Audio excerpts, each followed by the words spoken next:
These are temporary bleacher seats to accommodate a crowd of thousands. The line of traffic extends in both directions as far as you can see. Everything in the central area here in Hollywood is being funneled toward the Pantages Theater because this is Oscar night.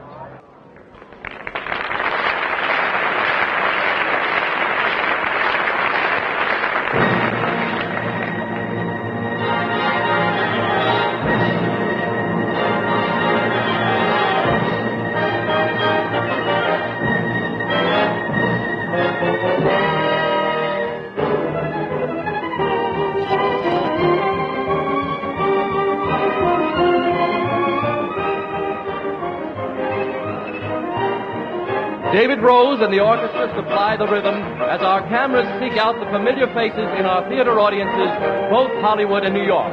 On screen, we pass and review the honor roll of tonight's Academy Awards show, the nominees for distinguished achievement in 1954.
Ladies and gentlemen, the president of the Academy of Motion Picture Arts and Sciences, Mr. Charles Brackett.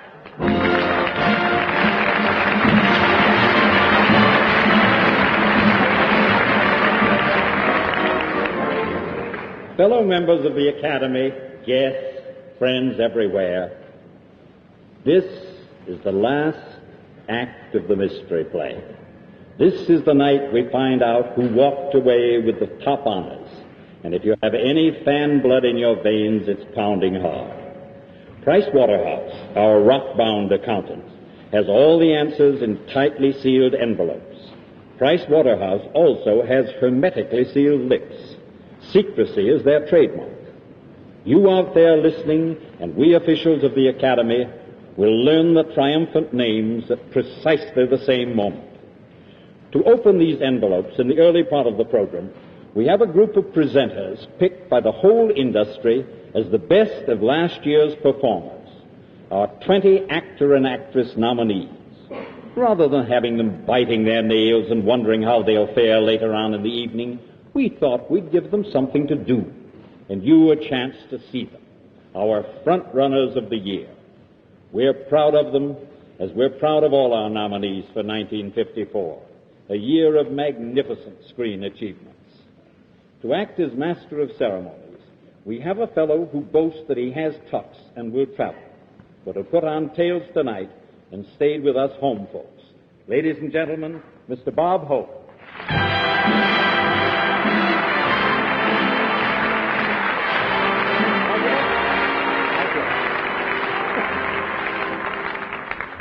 Thank you, Prez. Good evening, ladies and gentlemen. Welcome to You Bet Your Career, Hollywood's biggest giveaway program. And I want you to know that the secret word tonight is shucks.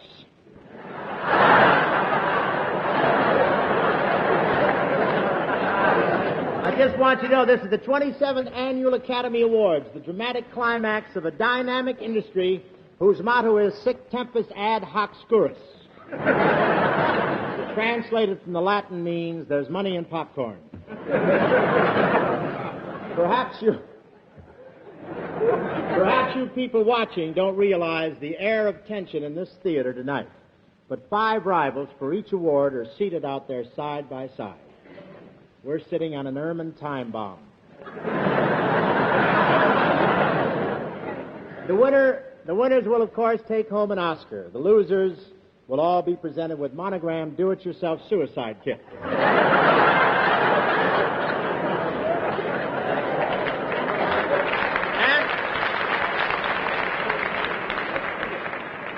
And I have a word here for the losers. If it isn't whether you win or lose that counts, it's the way that you play the game. I found that embroidered on Stuart Granger's cricket bat. No, the Oscars, are made up special each year. That is the way it used to be, but they don't do that anymore. Now they just wait, and around the 1st of March, Walt Disney calls up the Academy and says, "How many do you need?" But there are a couple of new awards this year. There's an award for the producer who showed courage above and beyond the call of duty by making a musical in regular screen black and white. And there's also a special award for bravery for the producer who made a picture without Grace Kelly. I thought that was very good. And seriously, I'm honored that I'm chosen this year to MC these awards.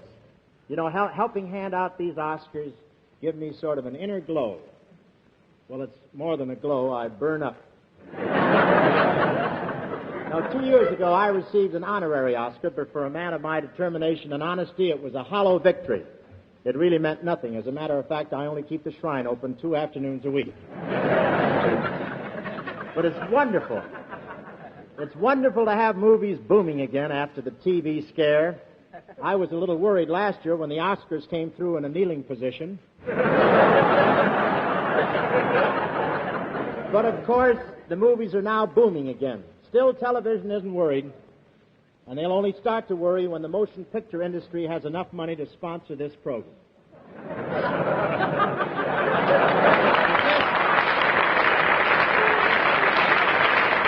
I just want to tell you.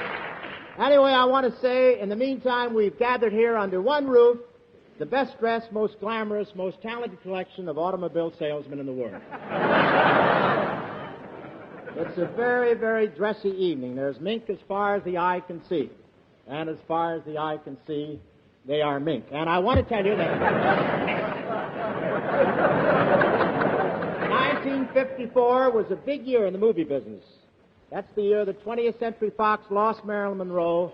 Darryl Zanuck stamped his foot so hard they struck oil. 1954 was a big year for historical pictures. That was the year Tony Curtis captured all the countries Errol Flynn missed in 1947. And the studios are really fighting for story properties. Sam Goldwyn got Guys and Dolls. Leland Hayward snatched up The Old Man and the Sea. And this week, Howard Hughes bought the Yalta Papers.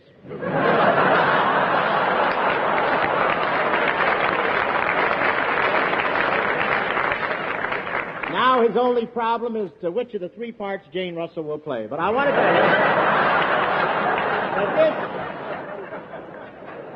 that this is the year of the big picture. Cecil B. DeMille is about to make the 8 Commandments. 2 of them he couldn't get by the Breen office. And Bing Crosby is up for an Oscar for his wonderful portrayal of an alcoholic. I knew if he hung around Paramount long enough, he'd find the chandelier where Ray Milland hit him. And I think Bing did a wonderful job as a drunk. If he doesn't win, Old Crow ought to give him something.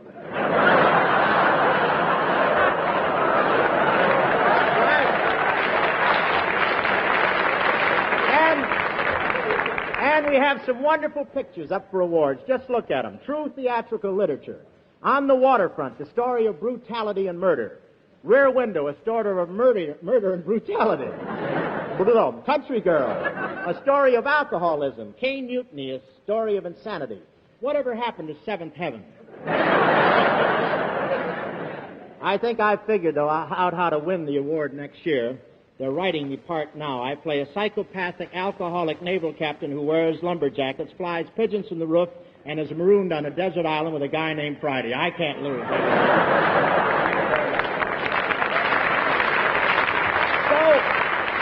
Thank you.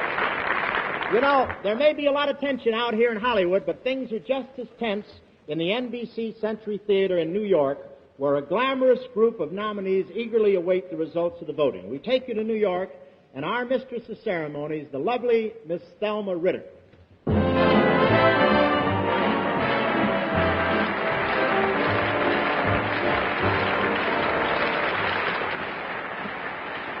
Thank you. Thank you. This is the lovely Miss Thelma Ritter. What I say? Hello, Hollywood. Well, Thelma, we're loaded here with stars in Hollywood. I suppose you've got an equally glittering turnout in New York. Including everybody from the legitimate theater, too. Really? Did Truman Capote get out of his hammock? I think every actor and author in town is here. Looks like a big shake-up. Is Marilyn Monroe there? Yes, she just came in with the brothers Karamazov. And then we have Carl Malden, Eva Marie Saint, Dorothy Dandridge, and, of course, the former president of the Academy, Mr. Conrad Nagel.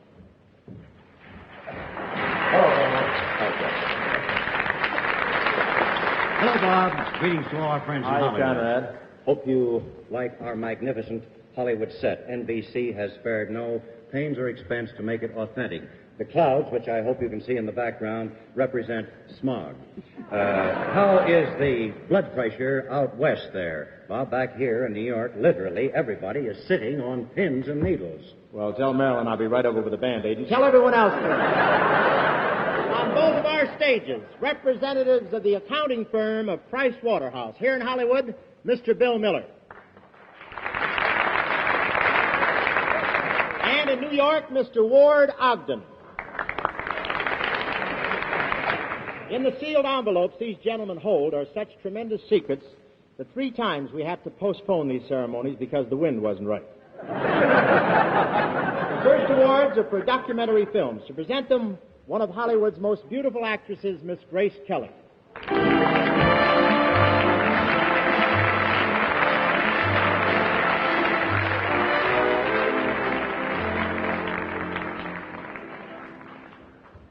For documentary short subject.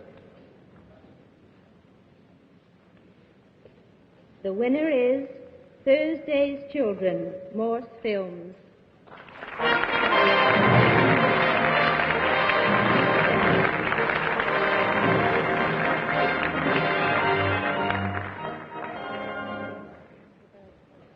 part of Morse Films and Worldwide Pictures, I'm happy and proud to receive this award. Thank you.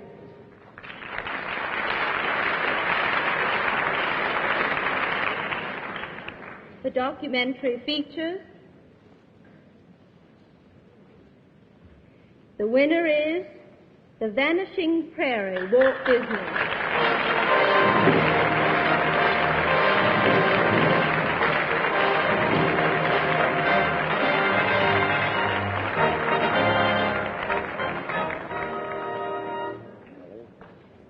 On behalf of all the people who play such an important part in bringing these to the screen, I thank you very much.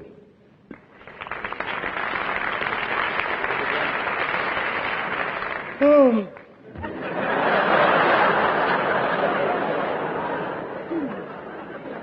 Oh, those doorstops. Say, Grace, a pretty girl like you, how do you find time? I just want to ask you one thing. How do you find time to make so many pictures? You know, you shouldn't work so hard. Oh, Bob, you should talk. Why, for a fellow who's retired from television.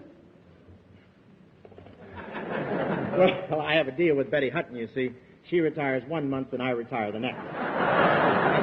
Say, you know, Judy Garland was supposed to be here to help you present these awards tonight, Grace, but due to circumstances beyond her control, she didn't make it. Have you heard how she is? She's fine, Bob, and her only regret is that she can't be with us here tonight. Well, after all, we didn't expect her to act out A Star is Born right here on the stage. Take care. Hey, Scully.